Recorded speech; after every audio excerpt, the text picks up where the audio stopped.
It's that time of year in Tennessee when all you have to do is walk out the door and you're already sweating. I'm Dr. Meagan Von Holtz, and I thought it would be a good idea today to talk about proper hydration. One thing that I've learned that a lot of people don't know is that when you're thirsty, when your body tells you that you're thirsty, you've actually already gone past the point. Your cells have been dehydrated for a period of time, and they're just telling you because they really need help. They can't figure out a way to get you hydrated.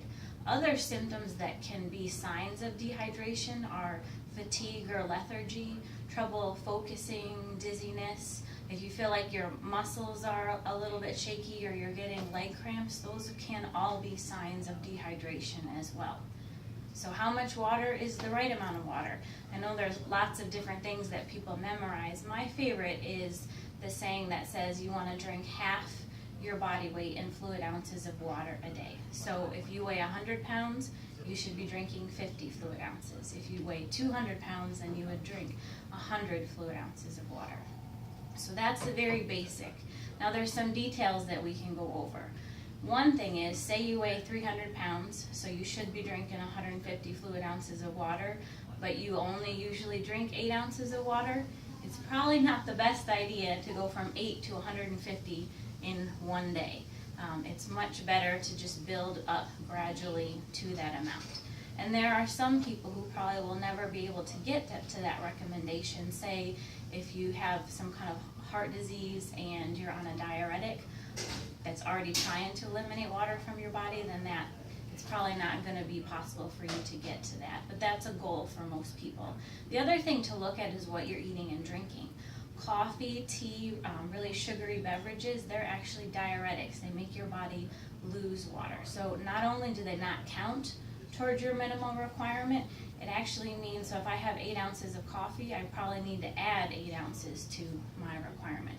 On the other hand, if you eat a lot of salads and fruits and veggies throughout the day, they actually have a lot of water content, so maybe you won't have to drink as much water.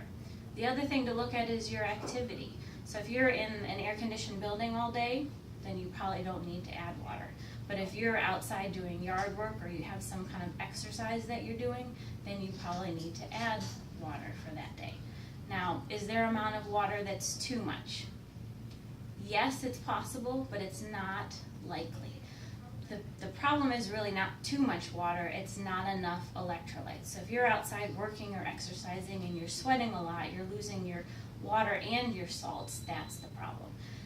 There are obviously companies that make beverages that are like sports replacement drinks, but I feel like you can also make your own. One easy one, if you take a half a teaspoon of Himalayan sea salt, add it to a liter of water and shake it, that's a great way to replace. My favorite, I love apple cider vinegar, so if I've been out doing yard work or come in for a run, I like to pour about 1 ounce of that organic apple cider vinegar, maybe 2 or 3 ounces of juice into a glass and then top it off, so it's probably another 10 to 15 ounces of water, and drink that. I feel like after I drink that, I really feel like my thirst is quenched and I'm not having to drink all those extra sugars like in the drinks you would pay for over the counter.